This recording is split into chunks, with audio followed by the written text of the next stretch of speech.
Welcome in, ladies and gentlemen, to episode number 83 of Let's Go Racing with David Starr. Tyler Jones here with you. So glad to have you with us. Coming up on today's show, we'll look back at the weekend that was at Bristol and also look ahead to this weekend's race at David's home track, Texas Motor Speedway, as we begin a new round of the NASCAR Cup Series playoffs. We'll break down the playoff picture, also go over the latest news and notes, the headlines around the sport, and we'll wrap up with our Ask David segment coming up at the end of the show. Let's Go Racing with David Starr, presented by TicketSmarter.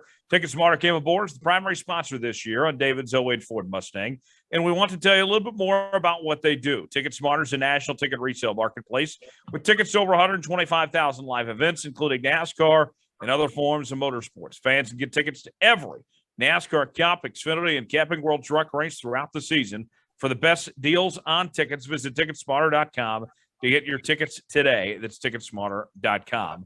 David Starr joins us right now. David, fresh off a weekend in Bristol, and then you rushed home to do a racing school too. How'd you pull it off, Iron Man?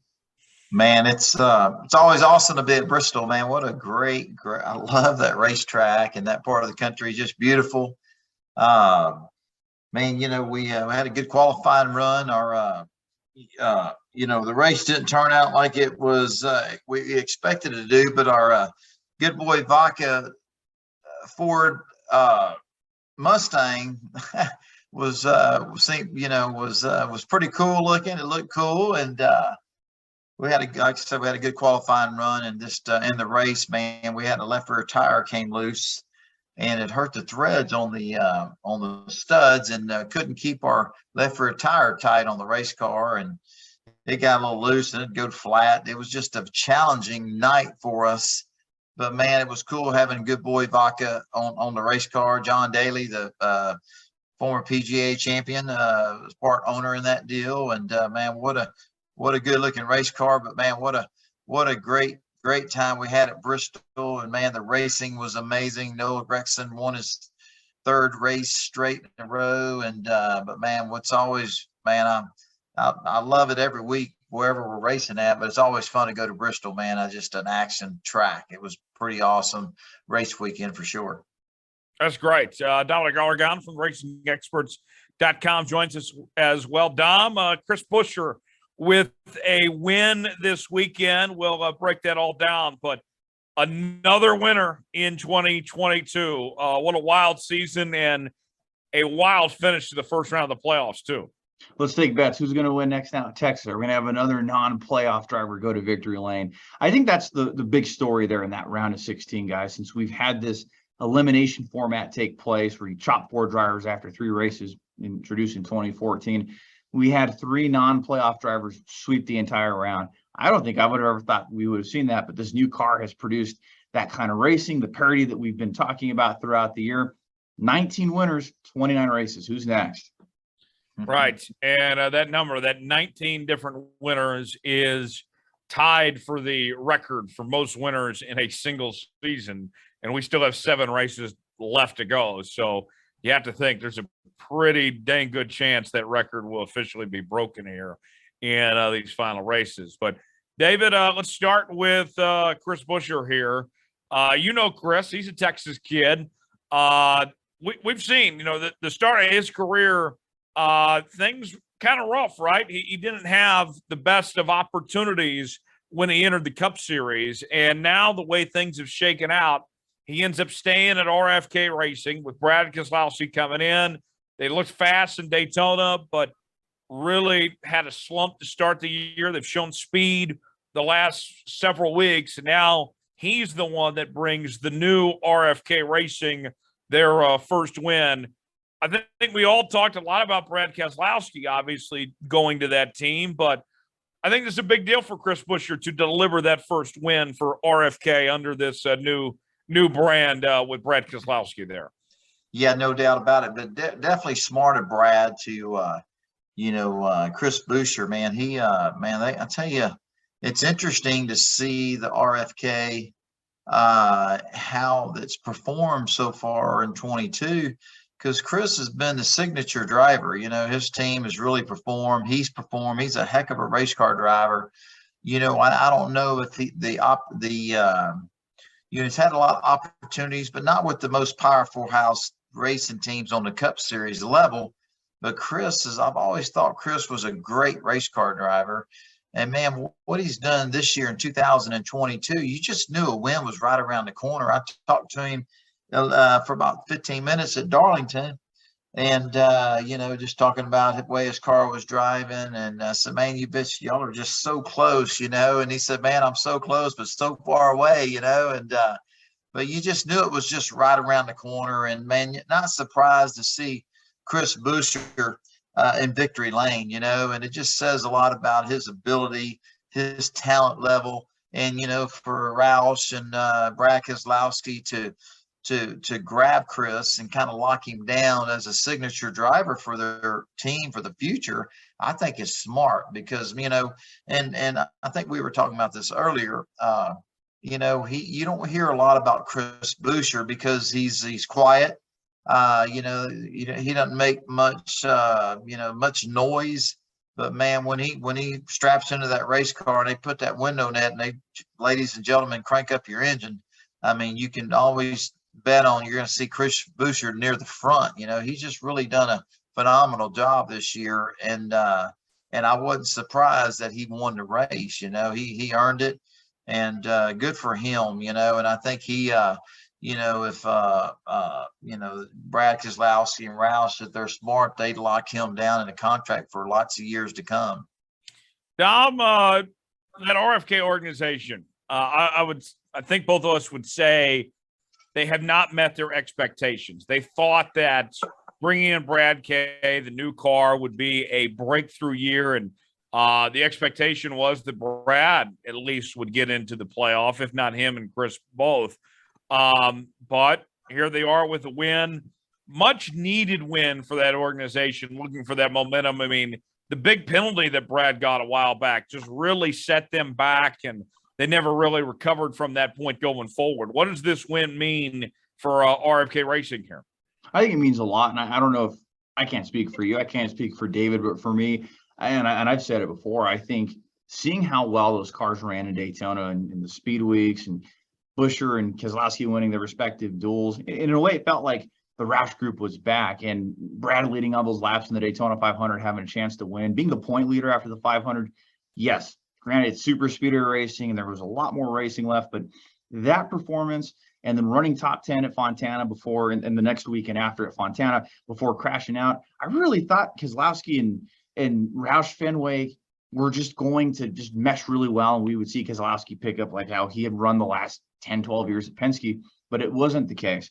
And it's been a building process. And one thing, too, to kind of tie this all together with Chris Buescher, in that press conference after the race, Brad Keselowski joined, and typically after a race winner has won a race, Truck Xfinity Cup, they'll bring in the team owner and the crew chief, and they'll address the media and answer any questions. And Keselowski opened up about Chris Buescher, saying that, yeah, we wanted to keep him here. And after Keselowski had signed, literally the first thing he did was making sure Chris Buescher had a contract extension in front of him. He wanted to keep Chris. He had even said that he felt he would have been a great candidate for the 21 Wood Brothers car when he was at Penske. He's always thought highly of Chris Buescher, and we're getting to see that talent come out. And Tyler, 222 races between his last one. We have to go back almost 6.5 years ago to Pocono in 2016 to Chris Buescher's last win. That's a long gap between wins, but ultimately Chris Buescher gets it done. So one more thing on Chris before we move on and talk about kind of the playoff picture and everything here. For Chris Buescher, now that he's got that win out of the way, the earned win, right? Not, you know, what he had early in his career, that rain-shortened win, but one where he outraced everybody, led a lot of laps and everything. Now it's about the consistency, right? I mean, it's about getting, you know, competing, running up front all the time, winning multiple races here. Dom, do you think we're going to see Chris Buescher, whether it's the end of this year or heading into 2023, are we going to start to see him more in victory lane? Is that consistency going to take a step up here? I think so. I think there's a really good chance. I don't think it's going to be 222 races between now and his next win. I think that's going to be a very much shorter distance to happen. We could see it happen again this year. But Chris Buescher, gosh, guys, he is one heck of a short track racer. He did well at Richmond, kind of swapped that lead back and forth with Harvick. He proved himself at Bristol this weekend, led the most laps. I think we are going to see Chris Buescher more at the front, more in the top 10, top 5 stage points conversations, and being a factor to make the playoffs just on points alone next year. Well, I mean, that's kind of out the window this year because we had 16 winners. But if we do have a situation where it's guys making it on points, Chris Buescher, I believe, is strong enough to do that. Yeah, I think so. David, let's talk about the playoff picture now. So the 4 drivers eliminated, Dom, were Austin Dillon, Kyle Busch, Kevin Harvick, Tyler Reddick. If you've ever had an association or a future association with RCR, you're out of the playoff. Based on how that ended up working out. I didn't see that. You're right. Yes. And so with that, of the 4 guys out, David, Harvick was as hot as any driver entering the playoff. We know Kyle Busch is a threat everywhere he goes, had more championships than anybody in the field. Tyler Reddick having a career year. Austin Dillon, snuck in at the last minute with that win at Daytona here. How surprised were you of the 4 drivers that were eliminated in that first round, David?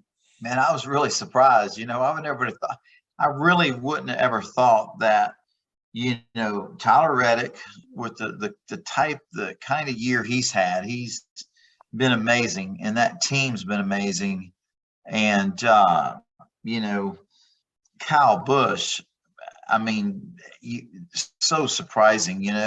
Maybe Kevin Harvick, but obviously, like you said, Kevin, they hit a hot streak right there, won a couple races, and coming into the playoffs. And but man, I would have never thought that those guys. I mean, if you'd have told me, 4 or 5 weeks ago that those were going to be the 4 guys, or 3 of the 4 guys eliminated, I'd have had a hard time believing you. You know what I mean? Maybe, Austin Dillon, he won a race, made it in the playoffs. But, if I looked at all the playoff contenders, I'm not surprised by Austin Dillon because they've had, they wasn't consistent in their finishes. You know what I mean? They've had some fast cars and had speed, but it wasn't consistent like it was for Tyler Reddick.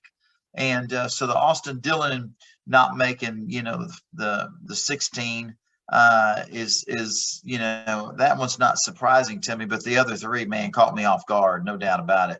But that's, since NASCAR implemented this playoff system, man, you got to be on top of your game, no matter if you're Kyle Busch or Kevin Harvick or Tyler Reddick, you got to perform each and every week, and obviously the playoffs format didn't fit the type of luck that those guys had run into. And, but man, it's surprising to me that you're not going to have Kevin Harvick or Kyle Busch or even Tyler Reddick part of the championship, chase moving forward. It's kind of surprising to me. Well, and Dom, for me, what surprised me even more than that was having 3 non-playoff drivers win those first 3 playoff races. And, what we've seen the last few years, you win a playoff race, you automatically move on to the next round, especially if you win that first race, then that gives you a lot of relief for those next 2 races. These guys, the Eric Joneses, the Bubba Wallaces, Chris Buschers of the world, they did not back down. Now, I don't expect a non-playoff driver to win the championship race, as we've seen how that goes. The guys move out of the way and let the championship contenders go up front. But for these first few races of the playoff, the non-playoff drivers were still racing hard. They still had something to prove, even without being in the playoff, and certainly threw a wrench in things here. Absolutely. And another name, too, that we've mentioned in the past, and he's run so well this year, just didn't make the playoffs, is Martin Truex Jr. He's been up front in all 3 of these non-playoff races. Who's not to say he goes out and wins Texas, and then we have another surprise winner at Talladega. The possibilities are endless, and this new car has proved that. And I don't think it's out of the realm of possibility. We have 20 winners in 2022, 22 winners. There are more than a few guys that are capable of winning that have not won this year. And David, I think of Ryan Blaney. I think of Martin Truex. Those are the names at the top 2 of that list that haven't won yet this year that could still get it done. Yeah, it's really interesting because, just we're used to seeing, just thinking back, used to seeing that when the playoffs start, that, and I don't know what the percentages is or the stats, but most of the playoff races are won by playoff drivers. You know what I mean? And man, 2022, I mean, it's a record year for how many winners we have, first time winners. I mean, it's just, I think the parity with this new next gen race cars really changed up just, how changed up a lot, and but man, it's made it exciting. The year's been exciting. You never know who's going to win a race. And I just think it's cool, man. It's been a great year. The next gen car has not disappointed us. There's been some mechanical failures. You look at Bristol this past weekend, there were some issues with some tires. There was some power steering problems, and don't have all the details on all that yet. But I feel like I'll learn some more about it this weekend in Texas. But it was interesting how many chase contenders were having mechanical issues at Bristol, But man, it's you can't have mechanical problems. You can't have, you just you gotta keep the mistakes down. And man, these non-playoff contenders, they're out for blood. They want to win, man, and that's what we're seeing. Bubba Wallace, Chris Buescher, and golly, who's the other one? And Eric Jones. Eric Jones. I mean, man. I mean, who would have? If we would have said, hey, 4 races ago, hey, the next 3 races are not going to be won by chase contenders. I mean, I would have had to disagree with you. You know what I'm saying? So right. Well, yeah. And even then, Bubba Wallace getting that win at Kansas. I mean, that team has had 3 different drivers this year. Obviously, they've swapped crew chiefs and pit crews and all that. And for that 45 team to advance to the next round and win a playoff race, I mean, Dom, that's quite a story for that crew of competing for that owners championship and the pride they're taking into that. I mean, they're not going away quietly here. Well, even the fact that Ty Gibbs got back out on the racetrack and Bubba Wallace, they both got back with their mechanical problems, and they try to pick up as many laps and as many points because the team had said too, if they are eliminated before Phoenix in the owners championship, every point matters. And there's a lot of money that gets tied to that with playoff drivers and playoff points. But we've seen it before. The Xfinity driver and the Xfinity owners title goes to a different driver and different team. Same with the Truck Series. But we've never really seen this play out on the Cup level. And it's very fascinating to see because the 45 team is very capable of continuing to advance to these rounds of the playoffs. Right. Yeah, for sure. That's a great point there. So looking at the playoff picture now, the 12 drivers remaining: Chase Elliott, Joey Logano, Ross Chastain, Kyle Larson, William Byron, Denny Hamlin, Christopher Bell, the real Christopher, Ryan Blaney, Chase Briscoe, Alex Bowman, Daniel Suarez, and Austin Cindric are your 12 drivers remaining, and they are separated by a grand total of 34 points.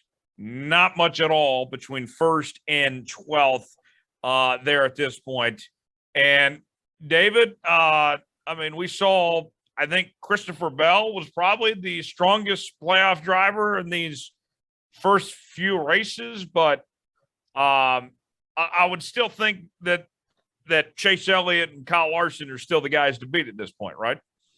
Man, they are, but golly, there's others that are just, man, it's what makes it so exciting every weekend to see, which chase contender is going to have a great run, who's not.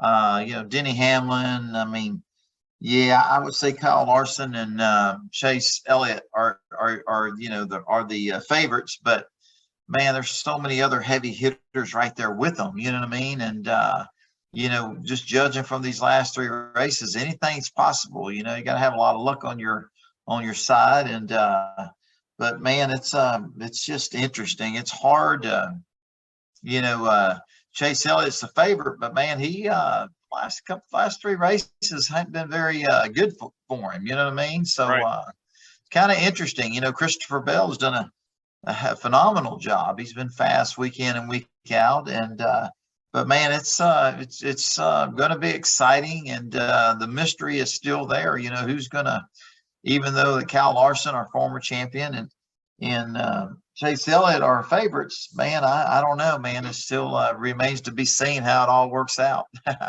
Yeah. Dom, for me, of that last round, to see Cindric, Suarez, and Briscoe advance, that shocked me. And then even Alex Bowman, what have we talked about with Alex the last couple of years was the consistency, and that they haven't done it in the playoffs. And Alex advances here. I mean, there's some guys that were basically left for dead, that were thought of having no shot in this playoff that advanced to the next round. I think you and I probably had Daniel Suarez, Austin Cindric, and Austin Dillon written off in this first round of the playoffs. I'd have Kyle Busch written off. In fact, did you ask me last week, I would have thought that team could be strong enough to get to the championship four, which he's done 5 or 6 times. Same as Kevin Harvick. And I think you said it best. The RCR affiliated cars, past, present, and future, did not advance. I didn't see that coming. Yeah, that was a shocker. Going to Texas this weekend, David, unfortunate news for Texas that they found out just within the last few days that there will only be one race at Texas going forward, with the All-Star race going back to North Wilkesboro. You've been at Texas Motor Speedway since the very beginning. Started out with 1 date, then went to 2. Attendance was fantastic for a long time there. But, I mean, we'll be honest, the surface just has not produced a great product in Texas the last few years, and they lose a date here. But, I mean, on the flip side, though, I mean, COTA has been a good product, and you still have 2 races in the state of Texas going forward here. No, it's wonderful. I don't understand all the business and politics of everything, but I believe, and I could be wrong and maybe speaking out of terms because I don't really know what I'm talking about, but I've heard that the Texas Motor Speedway they rent the racetrack in COTA and they put on the race down there, which is phenomenal. The people, the fans in South Texas down there in Austin, Texas, I mean, the road course racing down there has not disappointed us. It's been incredibly how great competitive. That was one of the best races all year. Oh, it's unbelievable. You know what I mean? So I think Texas Motor Speedway obviously losing a race, but having one in COTA and then having one at Texas Motor Speedway, really the COTA race belongs at the Texas Motor Speedway. So you don't really know all the business and the politics behind all of it. You know what I mean? And what I do know is that the Texas Motor Speedway will only have one NASCAR race next year. Kind of saddened by that, but you hear rumblings, and I don't know factual, but you hear that they'll going to be reconfiguring the Texas Motor Speedway, the future. There's lots of rumblings that they're going to change the configuration of the Texas Motor Speedway, maybe something like Atlanta Motor Speedway. You know what I mean? So be interesting to see how that looks in the future. But I've always loved racing there. It's my home track, and kind of saddened to see it lose a race. But I think the powers in charge are looking at the future and how to make the racing a little bit better. It's just man, it's just our sport, our industry. It's constantly changing. Look what they done to Atlanta Motor Speedway. That was amazing. And hopefully if they do change the configuration, that they change it for the better, and people will love the racing like they always have. You know what I mean? So anyway, I just hope the best for the Texas Motor Speedway, my home track. And I think whatever changes they'll make will make it even better than it ever has been. If they change Texas to be like Atlanta, which I know Dom and I would like to be, it'd be very entertaining. David, how the racing school, I imagine, would be a whole different experience if they do that like that. Well, hey, man, they ain't worried about racing schools. You know right. what I mean? I know, but we're worried about racing. Oh, I hear you, man. Hey, whatever the future, the configuration, the future of what that configuration looks like, our team, Texas Racing School, will adapt, and it will be awesome, and the experience for our customers will be awesome. I'm just excited for our industry, the fans, the racing. To me, it's always been a popular race. I think here the last 4 or 5 years, whatever, it's lost a little bit of its glory. And hopefully with the reconfiguration or repaving of the racetrack or whatever you want to call it, we'll make the racing a little bit better, that the fans like it a lot more. You know what I mean? So you want every racetrack that we race at to be awesome. And I mean, as a driver standpoint, from my viewpoint, I mean, it's all of them are great. Hopefully whatever they do there we'll get the fan base back, and it'll be great. But man, you guys have seen it on television, and I've seen it at the racetrack, man. The attendance this year has been over the top, man. We've sold out a lot of these races, and it's exciting, man. The racing action's been incredible, and the stories that are going on, all the different winners, man, I just think our sport is doing well, and the future is big. Yeah, I think so. And I will say, Tyler, too, on that racing school business, when we get the chance to go and take those cars out on the racetrack, if that is the surface we get to go on, oh boy, getting to do some bump drafting at 125 miles an hour, that'll be a lot of fun. Yeah, let's not be wrecking race cars, though. I don't want to pay that bill. Maybe we're gonna have fun. I don't know about the bump drafting part. I don't know if Tyler's ready to be bump drafted.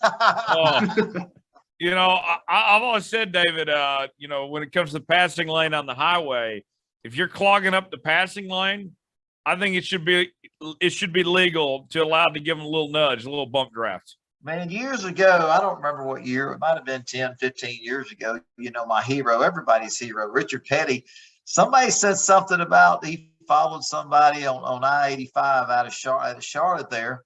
And, just for 10 miles, however, there was just a car in the slow lane, the left-hand lane. And I had heard that Richard gave him a little bump draft. That's cool. So, the king of NASCAR giving you a bump draft in that Petty blue, the big wing in the back, the Super Bird. That'd be awesome. If Richard Petty's bumping you, you better move out of the way. Man, and Tyler, you drive around this Dallas-Fort Worth area, man. If you're going slow in the fast lane, dude, they're almost bump drafting you anyway. You know what I mean? So yeah. I mean, you're hauling ass in this town. That's absolutely that's sure. As far as this Texas race goes, Dominic, the contenders this weekend, we mentioned earlier, Ryan Blaney hasn't won this year. He won the All-Star race. The mile and a half package, what do you think? Who does this favor for what we're seeing here at Texas this weekend? Who are the guys you're watching for? Man, it's hard to say, right? You want to go off past history. You want to say, like, okay, Kevin Harvick, Martin Truex, Kyle Busch, some of these guys that have run well in the past, but this comer and goer kind of thing we're seeing with the new car, it really is hard to speculate on, okay, who's going to run up front, who's going to fade at the end. Man, my guess is as good as any of yours, but if I had to make some guesses, I would say we're going to see multiple leaders. We're definitely going to see a lot of long green flag racing. And last year's fall race, we did see some cautions, but maybe that turn two area is a little treacherous. We tend to see a lot of cars spin off that area. And as they get off the banking onto the backstretch, you tend to see cars spinning out or crashes. Maybe we see that with the new car, maybe not. But we did see some wild crashes in the May All-Star race with Ross Chastain flipping. So if that's any indication, maybe we'll see some crashes. But I guess it'll be remaining to be seen. But it's going to be some great racing Sunday. We're in for a treat at Texas. Yeah, hopefully so. Who you guys watching for? Let's do some picks real quick, and then we'll move on to the rest of today's matters on the show. David, are you going to pick somebody besides Kevin Harvick this week? It's just, the last Cup race there, the All-Star race, Ryan Blaney was unbelievable, man. He was on a rail. And, Denny Hamlin always runs good here, and then you got Kyle Larson and Chase Elliott, and man, Kyle Busch, Kevin Harvick, Tyler Reddick, those guys been eliminated. I think you're going to see them. I mean, I think they got something to prove. You might see one of those three guys in victory lane. They're probably, it's just, yeah, kind of like Dominic, it's hard to really pick somebody because there's so many good ones, and Kyle Busch is probably pissed off. Harvick's mad. You know what I mean? I mean, it wouldn't surprise me to see either one of those guys, but man, you can't rule out Denny Hamlin. Ryan Blaney's going to be tough. They had it figured out here earlier, and I don't know why they wouldn't have it figured out here this weekend. So, man, it's just, it's so competitive. It's hard to pick a winner anymore. You know what I mean? So, I don't know. I would say, probably Denny Hamlin. Then you got this kid named Ross Chastain that's really been on fire. I mean, hell, who knows, man? It's hard. It's hard. Yeah. What about you, Tom? Back to playoff drivers. I think that streak ends this week of non-playoff drivers. And I have one name in particular. He won this race last year. Kyle Larson, I think, gets into victory lane. That 5 car. He's good on those mile and a half so well, and Texas plays to his strong suits. Kyle Larson's the guy I'm watching for this weekend. Get his 3rd win of the year and try to, defend his title here. How about you, Dom? Man, I'm going to go with Ryan Blaney. I think he will get his first points awarding win. Like you said, he won the All-Star race. He runs really well at these types of tracks. I think Ryan Blaney finally closes the deal. I think he puts together a great race. Pit crew is solid on pit road. He'll lead some laps. He'll come and go throughout the race, but Ryan Blaney will get it done and be our 20th winner in 30 races. We will get to our news and notes segment in just one moment. Before we do, today's show is presented by TicketSmarter. TicketSmarter is the official ticket resale marketplace of Worldwide Technology Raceway, where David won in 2004. Fans can also get tickets to any type of event, including sports, concerts, and theater productions. TicketSmarter is committing to helping those in need by donating $1 from every transaction to various charity organizations. Head over to TicketSmarter.com to find tickets for upcoming events. That's TicketSmarter.com. Time for our news and notes segment. Dominic, what do you got? Well, if Ryan Blaney is going to win at Texas Motor Speedway this weekend, he will be doing it with an interim crew chief. Blaney has lost his crew chief, Jonathan Hassler, 4 races, along with 2 other crew members, Zachary Price, his rear tire changer, and Graham Stoddard, the jackman. The suspensions come after Saturday's Bristol race where Will came loose. NASCAR announced on Tuesday, September 20th, that the team would be foregoing these 2 crew members along with the crew chief, and their suspensions will be up at the end of the Las Vegas race in the round of 8. So if he's going to make it out of this round, he's going to have a few new moving pieces with his team. David, that's been the standard punishment for loose wheels this year. NASCAR has been trying to send a message on that. Do you think it's a bit harsh? Man, at least they've been consistent about it. You know what I mean? It is a little harsh, but, like Dominic was saying, they've been consistent with the calls. And, if your wheel comes off, I mean, we see the crew chief get a suspension, 4 ways for suspension. It's kind of interesting to hear that the tire changer and the jack man is involved in that process as well. I just think the Penske organization is so strong, and their car chief, the engineer, I think they'll step up the plate, and I don't think it will slow Ryan Blaney's car down. I think you'll see them have speed. I think you'll see them as a contender Sunday afternoon. And but man, harsh. I think it's been harsh all year. Consistent, spot on. If you have a wheel come off your race car during any cup race, the consequences of it. So kind of interesting that you would slow down and make sure that your one lug nut is locked on. You know what I mean? And it's kind of interesting to have a playoff team, make a mistake like a costly mistake, and to lose your crew chief for the next 4 races, I think there's challenges there, but have an organization like Roger Penske and the people that the crew chief is, the team they have built, I don't think they'll skip a beat, really. Dominic, we mentioned the consistency with that ruling. That's been par for the course this year. But I look at it, the loose wheel stuff. I mean, you're not trying to get a competitive advantage here. I mean, it's I mean, you want the lug nut on the car. I mean, that's where it blows my mind is that, I mean, yes, it is a safety issue and you're trying to deliver a message here, but it's not like that, by having a loose wheel that a team has an advantage than everybody else either. That's what doesn't add up for me.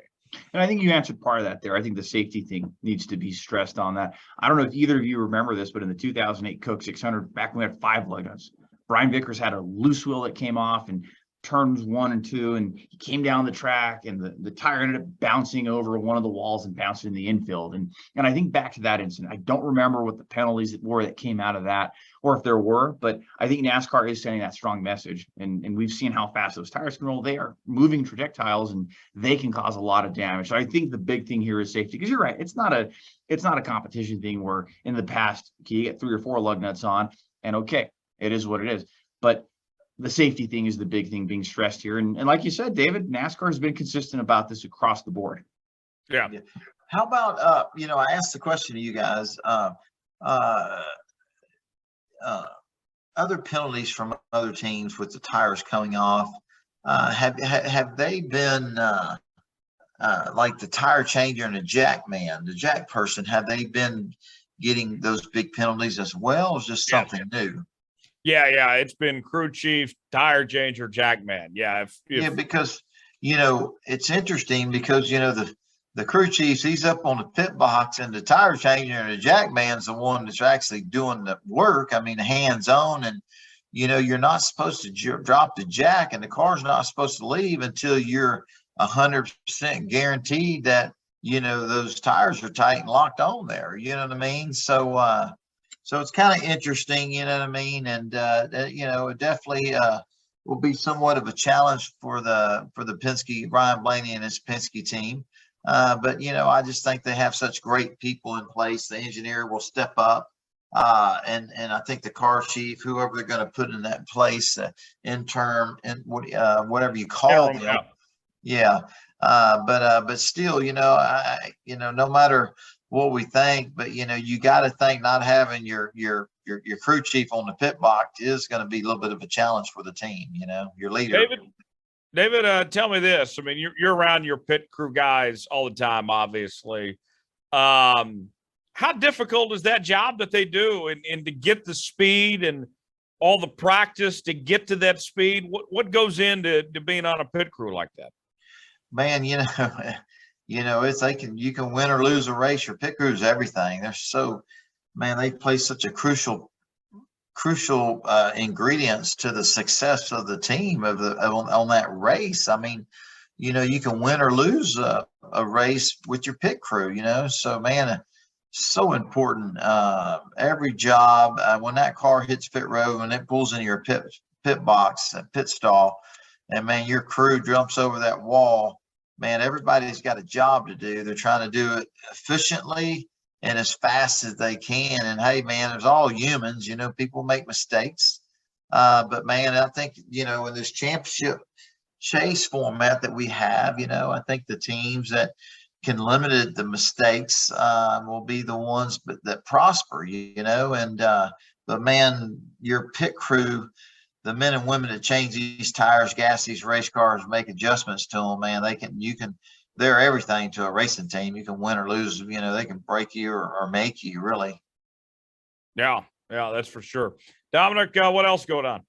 Well, if you're a gambling person and you're taking your money to the odds to see who's going to win this weekend at Texas Motor Speedway, you're putting your money on Denny Hamlin, you have the best statistical chance of winning. According to Odds Checker for the race weekend at the Echo Park Trailer 500 at Texas Motor Speedway, Denny Hamlin has your best odds at about 5.5 to 1. Kyle Larson comes in next at 6 to 1. Christopher Bell at 7 to 1.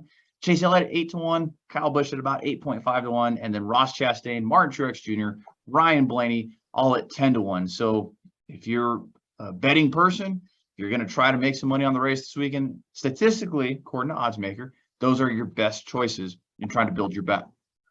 Yeah, and you can make your bets at betus.com with promo code Jones125 for 125% deposit bonus. Put $100 down, get $125 to spend for free.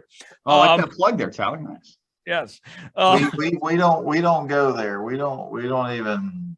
I don't even pay attention to that, man. I don't want nothing to You do know with what though, David? I'm shocked that the promo card wasn't like hashtag Summer of Jones is over or something. The Summer of Jones hashtag whatever that's been canceled for months. You know what I mean? So hey, it ended like 2 weeks ago, but sure enough, yes. well, me summer and ends Dominic this week. officially canceled it 2 months ago. You know what I mean? Oh, It's like, no. yeah.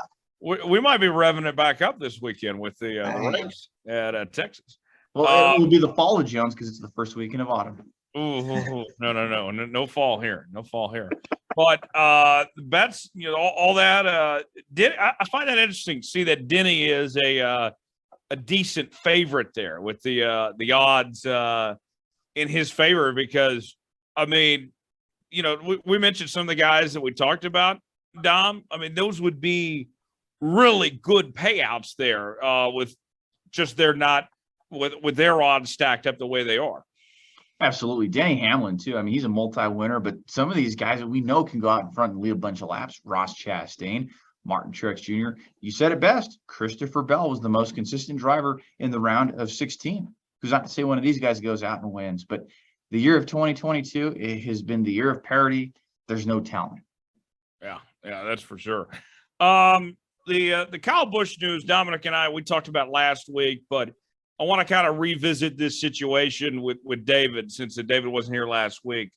David, what's your reaction to officially seeing that Kyle Busch is headed to RCR and that they're going to have a third charter, it looks like, with Tyler Reddick in that third charter and everything for this lame duck year? And then also the part of it of Ty Gibbs more than likely sliding into the 18 car JGR. What do you make of everything that's unfolded there in the last week or so, Tim? Man, very interesting, all of it. It's amazing that Toyota, Joe Gibbs Racing, that and one of the all-time best race car driver ever, for that nucleus of a powerhouse championship caliber team to break up is very interesting to me. Man, I would have never thought that that nucleus, man, that's a strong team there. And I'm surprised to see it break up, and, obviously there's business, there's a lot of business, there's a lot of challenging decisions on a lot of people's part. But, I think the winner here is Richard Childress Racing to have a Dale Earnhardt type driver join Richard Childress Racing, to see what Tyler Reddick has done this year. They've had some fast race cars, and he's almost won 5 or 6 races, and y'all see what I see. He's there week in and week out. I think and for them to be able to entice or to bring Kyle Busch into the RCR stable with Chevrolet, I mean, I think it's a home run for RCR. It's a home run for Chevrolet. Not only are they going to, you get Kyle Busch's truck team's going to go to, it's going to switch over to Chevrolet Silverados. I just think the winner in all this is Richard Childress Racing, and I think if they can give Kyle Busch the type of fast, great driving, handling race cars they've given Tyler Reddick, I think we're going to see some good things out of that RCR stable, and you think back to Dale Earnhardt and Richard Childress Racing, what they did together, all the championships and all the success they had for as long as they had it.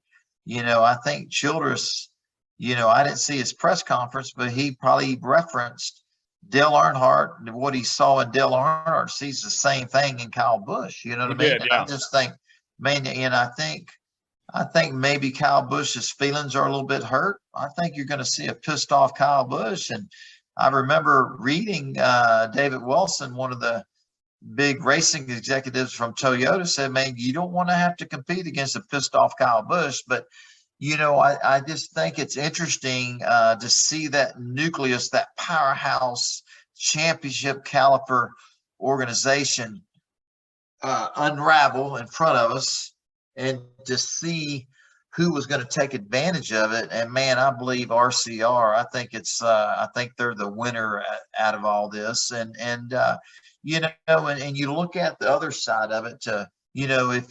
If you were Joe Gibbs Racing, if you were Joe Gibbs to have your grandson to be as hot as a race car driver as Ty Gibbs has ended up being, man, what exciting to be able to put your grandson in a winning championship caliper car.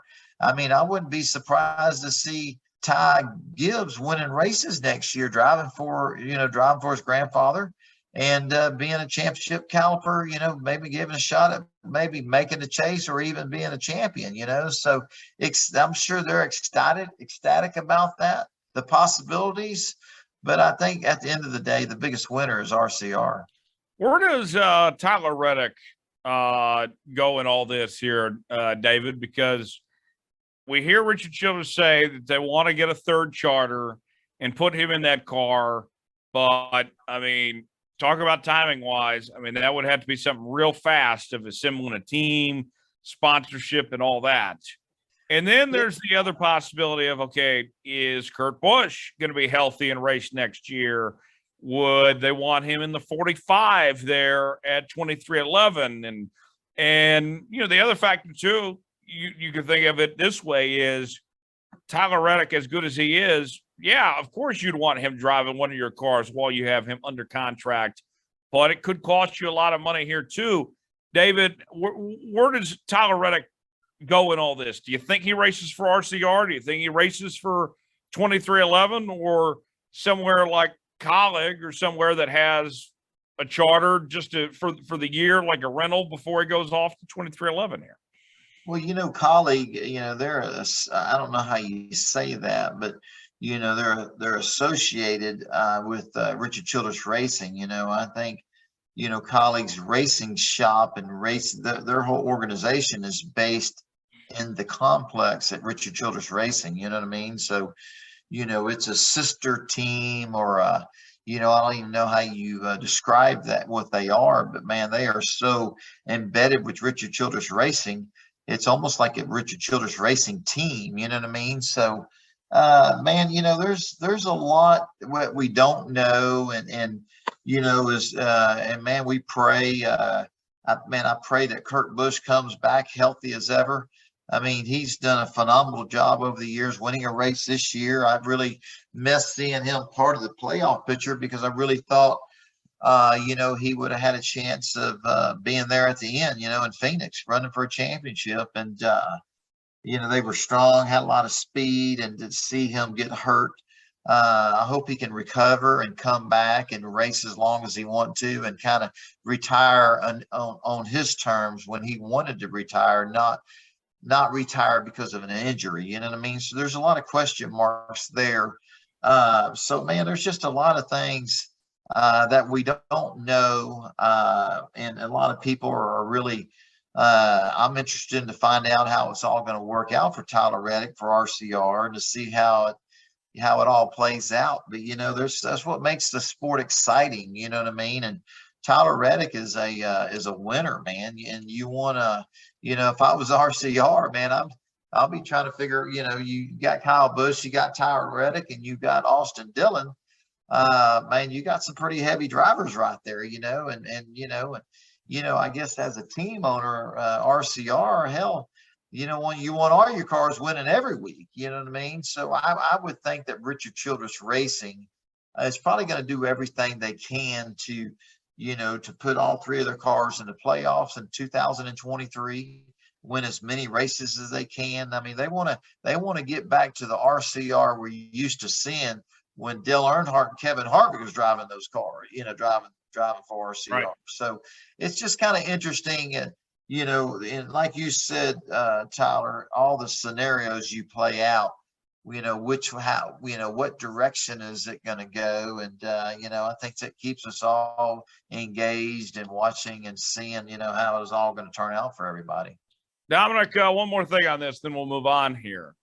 If you're Tyler Reddick and seeing that, at RCR, they've already given away your crew chief and your car to Kyle Busch, and knowing that, hey, it is going to be a long road ahead just to get this third car ready for next year, or even if he goes to college, that's a team that is still a young team that's building and everything. If you're Tyler Reddick, aren't you trying to do everything you can to get to 23-11 next year, where you're wanted and where you're built for success, where you're a part of their future?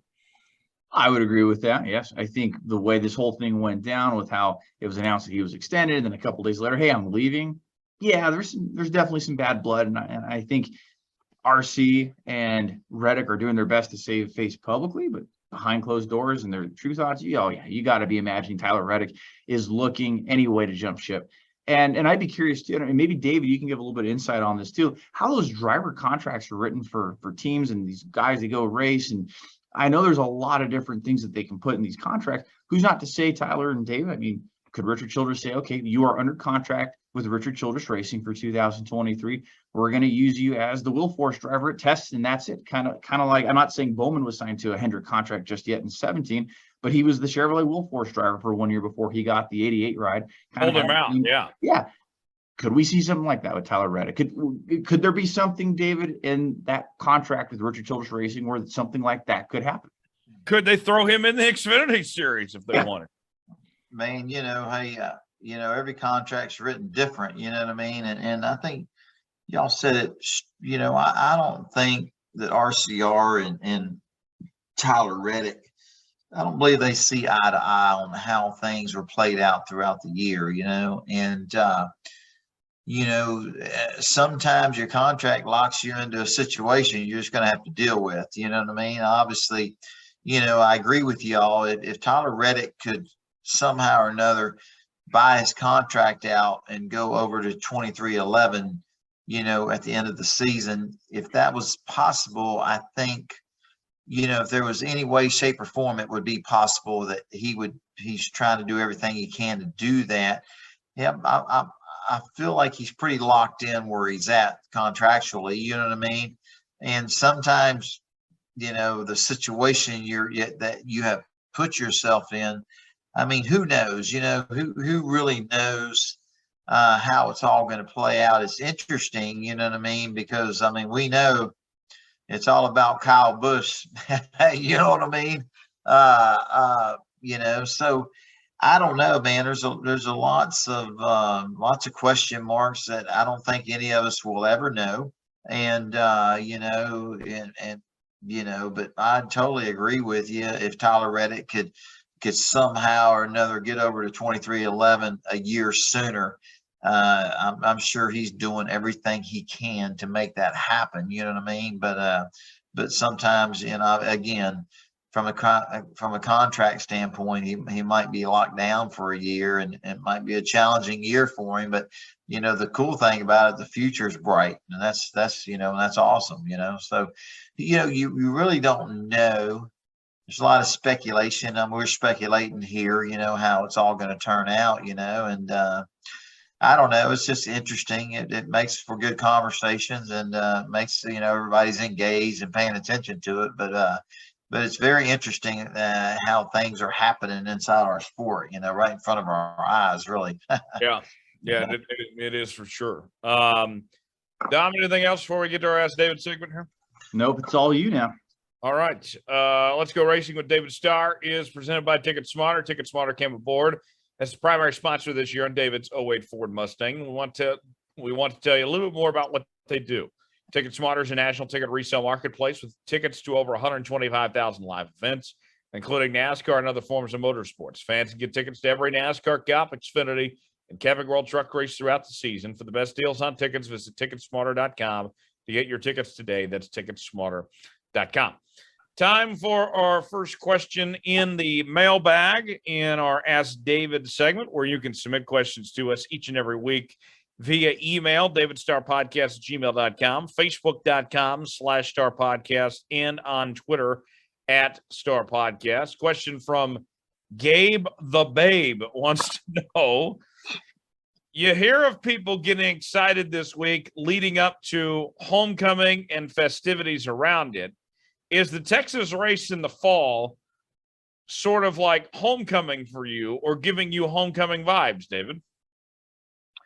Well, it is, it's like a homecoming, you know what I mean? But You're the homecoming king, David. yeah, but man, it's just business as usual, you know what I mean? It's exciting, my mom and dad come to the race, my sister and my boys get to be there, and my wife, and a lot of people that have gotten me and have helped me from a sponsor standpoint, or let me drive their race car. It's always cool to race at home. Man, you hear Kurt and Kyle Busch, they want to win the Las Vegas race. Me and Brendan Gaughan used to talk about this all the time. You don't want to win at home. It's something special. It's exciting. And I've gotten close over the years, but never really gotten that job accomplished, gotten the job done. And, but man, I don't know. I love coming here to Texas Motor Speedway and racing. Just, you got a lot more family there, more friends, more people that have, that have given you the money to be where you're at. But man, it's just cool. Got a lot of Texas connections and a lot of Texas companies that make it possible for me to race today. But man, it's just cool. It's exciting. And if you want to call it a homecoming, you can, but I don't know. I just love it. You guys are going to be there. My podcast team. It's just cool, man. It's a good vibe. It's fun. I love racing at Texas, but man, I love racing at Martinsville. I just love racing everywhere. You know what I mean? And I'm blessed more than I deserve. And be able to race at Texas Motor Speedway as long as I have, man, I'm honored and humbled by it. You know what I mean? So it's pretty cool. Yeah, Dom. For me, Texas does feel like home of just being down the road from where I live now. But that's the first racetrack I ever went to for a Cup race at Texas Motor Speedway. I've been to Kansas more than anything else. That I feel like is my home track, because that's where I was going to school up there, going to about every race there. But I mean, Dom, we've had a lot of fun at Texas Motor Speedway over the years.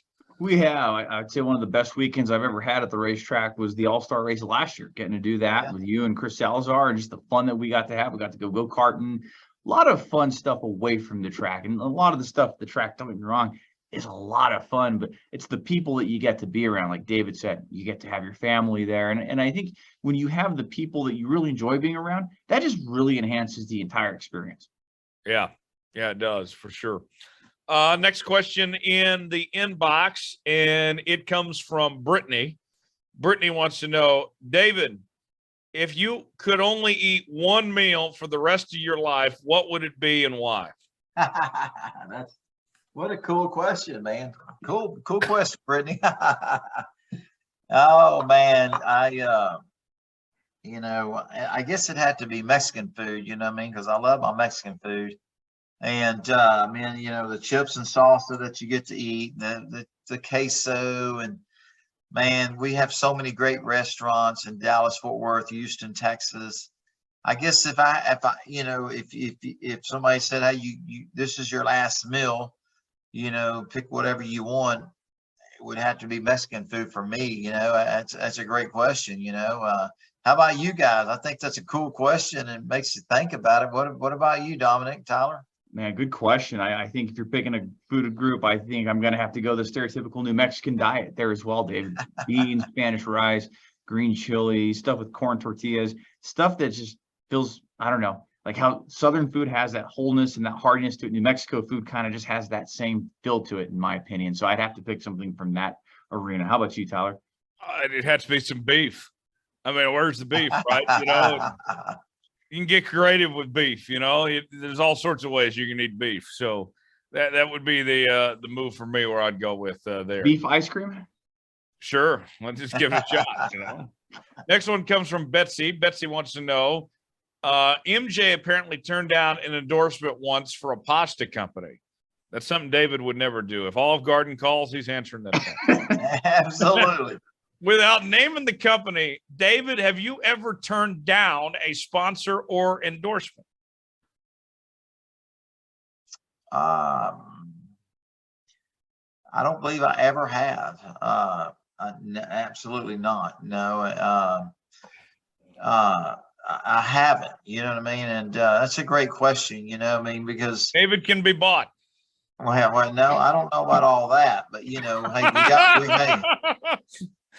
hey, you know, at the end of the day, you have, you know, you got morals and ethics. You know, and you know, I'm sure, you know, I've never been put in that situation where I had to, you know, where you didn't, that didn't fit who you are. That's not who you are as a person.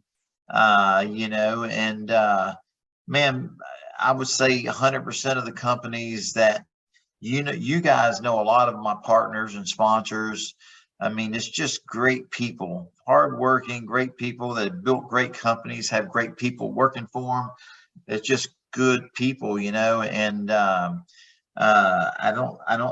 can't remember ever, you know, saying that brand doesn't fit who I am, you know what I mean? And you know, and really the serious part of it, I mean, it's a serious thing, you know, you have to really, you know, you got to draw a line in the sand sometimes, you know, I mean, who you are as a person and what you stand for, you know, you just, you know, sometimes it's a fit and sometimes it's not, you know what I mean? But me personally, all the sponsors I've ever had, and so blessed and honored and humbled to all the sponsors I ever had to allow me to race. But I've never had to make a decision where I drew a line in the sand and say I can't be associated with that. I haven't. And you guys know, and I know that there have been drivers out there that have made those tough decisions, you know what I mean? Because it doesn't fit who they are. You know, and ethically and morally, you know what I mean? It's like, man, you know, I got kids and I got a wife and mom and dad. I mean, you know, there is a, you know, we want to be stand up. And, you know, you are a father and a husband, and you know, we're, you know, I mean, you know, I hadn't been put in that situation where I had to make that decision. You know, all our sponsors we've had always been stand up, spot on, great companies. So Dominic, what that sounds like to me, we need to have David drive the Trojan number 69 car. I don't even know what to say to that. Both of you just went silent. You stumped. There's not many times, David, where I've been stumped by this man, but that's one of the times. Yeah. I don't even know how to, you know, how to comment to that. Tyler, come on, man. Dom, one of my favorite, like, all-time sponsors was when Matt Kenseth, when he was driving the 17 car and had the Jeremiah Weed liquor, and half the people didn't know it was liquor, and like, what the hell is this Jeremiah Weed? I do remember hearing some people get pretty fired up about that. Like, what is that sponsor? And kind of like exactly what you said, not knowing that you're right. It's an alcohol liquor company, but yeah, just by the name, you just see the name Jeremiah Weed. Okay, it definitely piques your interest. So maybe that was part of the marketing strategy because it caught a lot of people's attention. Absolutely. Oh, that's great. Guys, we'll have a lot of fun this weekend. We are very busy with our schedules. I can't even go to the Cup race because I got NFL stuff. So, unfortunately, no live show at the track. But we'll be having plenty of social media posts and videos out there.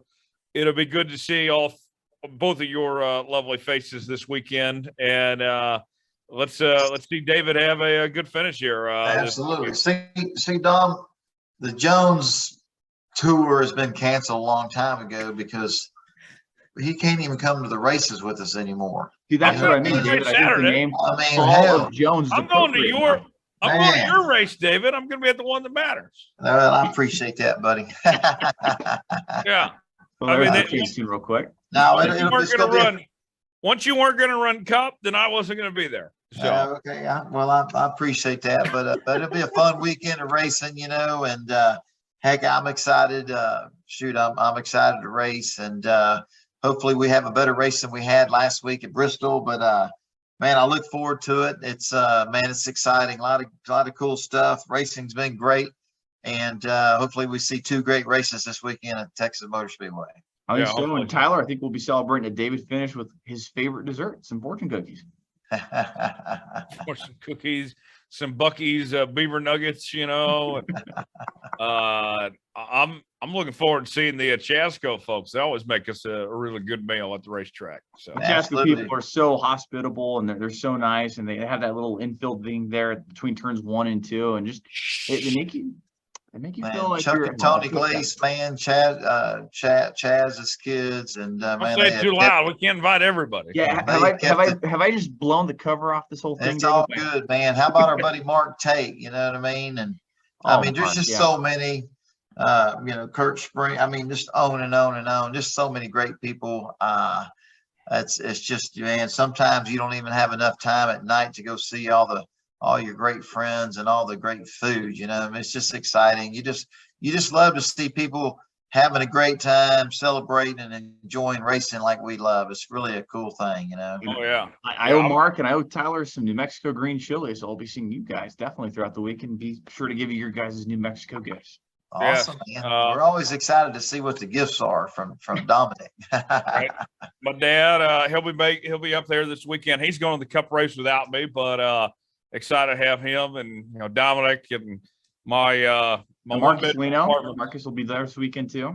Yeah, my one bedroom apartment's gonna be packed this weekend, but we'll make the most of it. So You and your girlfriend and Dominic and who else? and my dad and Dominic's lover or whatever, and yeah, everybody's gonna be here. Hey, That's I mean, he's my awesome, best friend from high school, so we're pretty close.